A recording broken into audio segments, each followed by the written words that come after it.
L'entrée en vigueur de la nouvelle charte des partis politiques au Bénin ne laisse pas indifférent le consortium Wanep Rifanga Bénin. Il a fait appel aux femmes bénéficiaires du programme RECAFEM 4. L'objectif est de leur faire approprier les tenants et aboutissants de cette nouvelle loi.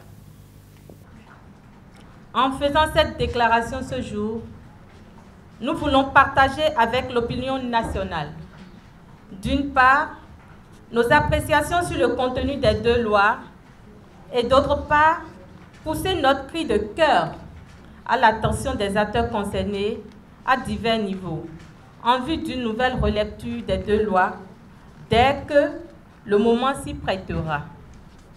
Cette nouvelle relecture devant intégrer enfin des mesures spéciales temporaires qui permettront d'améliorer l'image que présente notre pays en ce moment en matière de représentativité des femmes dans les instances politiques de décision.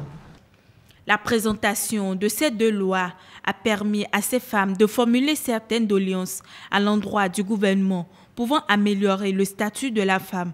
On peut envisager qu'après les législatives, on peut envisager une relecture pour intégrer, parce que nous avons eu l'occasion de pratiquer le code électoral qui a été revu récemment. Nous avons eu l'occasion de le pratiquer et à partir des premières élections déjà, on a vu que certaines dispositions méritaient d'être revues.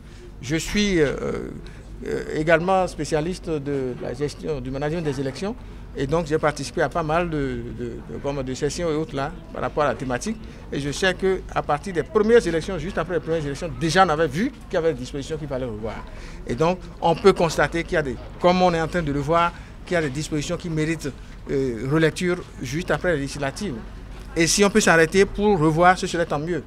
On peut toujours envisager de revoir, de faire une relecture jusqu'au moment où on va sentir qu'avec ce code, on peut faire 10, 15, 20 ans, c'est le souhait. Au cours de ces ateliers, les jeunes femmes leaders, qui pour la plupart sont en train de faire l'expérience du militantisme politique, espèrent participer aux élections à partir des législatives prochaines.